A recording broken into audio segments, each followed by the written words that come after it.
मरकुंबी येथील इनामदार साखर कारखान्यात बॉयलर अपघात।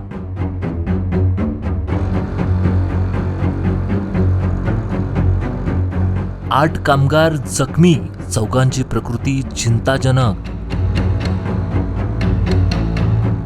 जखमींना झिरो ट्रॅफिक करून बेळगावमधील खासगी रुग्णालयात हलवले।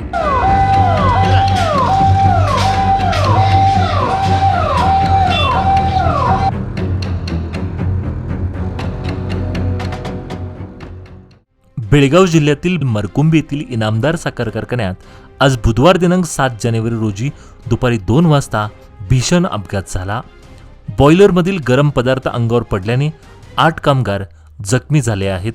त्यापैकी 4 जणांची प्रकृती चिंताजनक असल्याची माहिती जिल्हा पोलीस अधीक्षक के रामराजन यांनी दिली।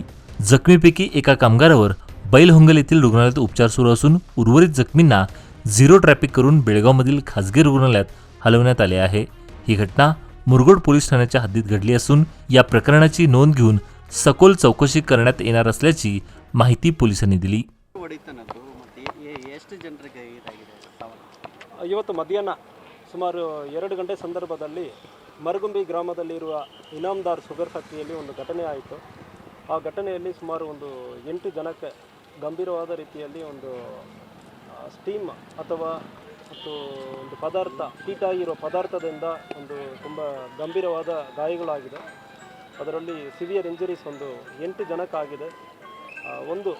ಒಬ್ಬರನ್ನು ಬೈಲಹೊಂಗಲ್ ಹಾಸ್ಪಿಟಲ್ಗೆ ಆಲ್ರೆಡಿ ಕರ್ಕೊಂಡು ಹೋಗಲಾಯಿತು। ಉಳಿದವರೆಗೂ ಇಲ್ಲಿ KLE ಹಾಸ್ಪಿಟಲ್ಗೆ ಶಿಫ್ಟ್ ಮಾಡಿದ್ದಾರೆ। ಇನ್ನೊಂದು 2 ಜನ ಬರ್ತಾ ಇದ್ದಾರೆ। ಸೊ ಇಮಿಡಿಯೇಟ್ಲಿ ಹಾಸ್ಪಿಟಲಲ್ಲಿ ಒಳ್ಳೆ ಟ್ರೀಟ್ಮೆಂಟ್ ಕೊಡಬೇಕಂದ್ರೆ ನಾವು ಕೂಡ ಇಲ್ಲಿ ಬಂದಿದ್ದೀವಿ ಮತ್ತು ಡೈರೆಕ್ಟರ್ ಅವ್ರ ಜೊತೆ ಮತ್ತು ಡಾಕ್ಟರ್ಸ್ ಜೊತೆ ಮಾತಾಡಿದ್ದೀನಿ। ಯಾರ್ಯಾರಿಗೂ ಗಾಯ ಆಗಿದೋ ಅವರಿಗೂ ಕೂಡ ಟ್ರೀಟ್ಮೆಂಟ್ ಇಮಿಡಿಯೇಟ್ಲಿ ತಕ್ಷಣ ಟ್ರೀಟ್ಮೆಂಟ್ ಕೊಡೋದಕ್ಕೆ ವ್ಯವಸ್ಥೆ ಮಾಡಿದ್ದೀವಿ ಮತ್ತು ಟ್ರಾಫಿಕಲ್ಲಿ ಯಾವುದೇ ಕಾರಣದ ಆಗದೆ ಟ್ರಾಫಿಕ್ ವ್ಯವಸ್ಥೆ ಕೂಡ ಸ್ವಲ್ಪ ಕ್ಲಿಯರ್ ಆಗಿ ಬೇಗ ಇಂಜುರಿ ಆಗಿರೋರನ್ನ ಕರ್ಕೊಂಡು ಬರೋದಕ್ಕೆ ವ್ಯವಸ್ಥೆ ಮಾಡಿದ್ದೀವಿ ಮತ್ತು ಸಿಟಿ ಪೊಲೀಸ್ ಅವರು ಮತ್ತು ಡಿಸ್ಟ್ರಿಕ್ಟ್ ಪೊಲೀಸ್ ಅವ್ರ ಜೊತೆ ಕೆಲಸ ಮಾಡಿ ಬೇಗ ಶಿಫ್ಟ್ ಮಾಡ್ತಾ ಇದ್ದೀವಿ। ಇದು ಕೇಸ್ ಏನು ಕೊಡ್ತಾರೋ ಅದೇ ರೀತಿಯಲ್ಲಿ ಕೇಸ್ ತಗೊಳ್ತೀವಿ। ಘಟನೆ ಆಗಿರೋದ್ರ ಬಗ್ಗೆ ನಮಗೆ ಇದು ಬರೋ ಡೀಟೇಲ್ ಆಗಿ ಮಾಹಿತಿ ಇಲ್ಲ। ಸೊ ಮುಂದುವರೆದು ವಿಚಾರಣೆಯಲ್ಲಿ ನಾವು ಸೊ ಅದ್ರ ಬಗ್ಗೆ ಎಲ್ಲ ವಿಚಾರಣೆ ಮಾಡಬೇಕು। ಈಗ ಘಟನೆ ಆಗಿ 1 ಅವರ್ ಆಗಿದೆ। ಸೊ ವಿಚಾರಣೆ ಮಾಡ್ತಾ ಇದ್ದೀವಿ।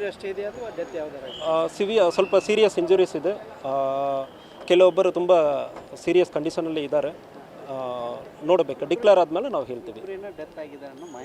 ಅಫಿಷಿಯಲಿ ಡಿಕ್ಲೇರ್ ಆದಮೇಲೆ ನಾನು ಹೇಳ್ತೀನಿ।